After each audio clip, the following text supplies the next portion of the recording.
നമസ്കാരം. ഛത്രപതി ശിവാജി മഹാരാജിന്റെ പ്രതിമയ്ക്കൊപ്പം പോസ്റ്റ് ചെയ്യാൻ രാഹുൽ ഗാന്ധി വിസമ്മതിക്കുന്നതിന്റെ വീഡിയോ ആണ് ഇപ്പോൾ നിങ്ങൾ കണ്ടത്. ശിവാജി മഹാരാജിന്റെ പ്രതിമയെ എങ്ങനെയാണ് കോൺഗ്രസിന്റെ പപ്പുമോൻ അപമാനിച്ചതെന്ന് നോക്കൂ. മഹാരാഷ്ട്രയിൽ പൂനെ ലോക്സഭാ മണ്ഡലത്തിൽ മത്സരിക്കുന്ന കോൺഗ്രസ് സ്ഥാനാർത്ഥി രവീന്ദ്ര ദംഗേക്കറെ പിന്തുണയ്ക്കാനാണ് രാഹുൽ പൂനെയിലെത്തിയത്.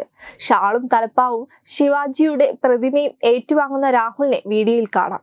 എന്നിരുന്നാലും പ്രതിമ ഡെയ്സിൽ സ്ഥാപിക്കാൻ രാഹുൽ അനുവദിച്ചില്ല.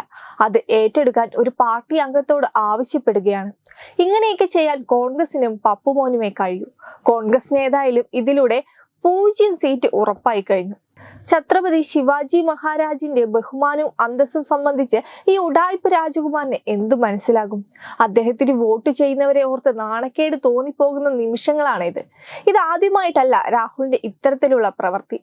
സ്വയം ഭാവി പ്രധാനമന്ത്രി എന്ന് മനസ്സിൽ സ്വപ്നം കണ്ട് നടക്കുന്ന രാഹുൽ ഈ കാണിച്ചു കൂട്ടുന്നതൊക്കെ ജനങ്ങൾ ക്ഷമിക്കുമെന്ന് തോന്നുന്നുണ്ടോ? തെരഞ്ഞെടുപ്പിന്റെ ഫലം പുറത്തു വരുമ്പോൾ നിങ്ങൾ കാണിച്ചു കൂട്ടുന്ന നെറികേടിന് ജനങ്ങൾ തന്നെ മറുപടി പറയും.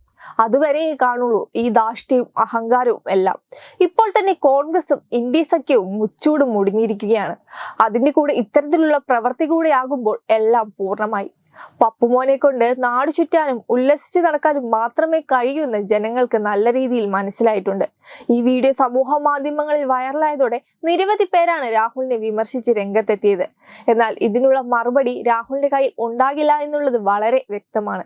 ഇതുപോലെ ഒരു നേതാവിനെ നിങ്ങൾക്ക് വേണോ എന്ന് കോൺഗ്രസ് തന്നെ ആദ്യം ചിന്തിക്കേണ്ടിയിരിക്കുന്നത് അനിവാര്യമായിരിക്കുകയാണ്. വെബ് ഡെസ്ക് തത്വമേ ന്യൂസ്.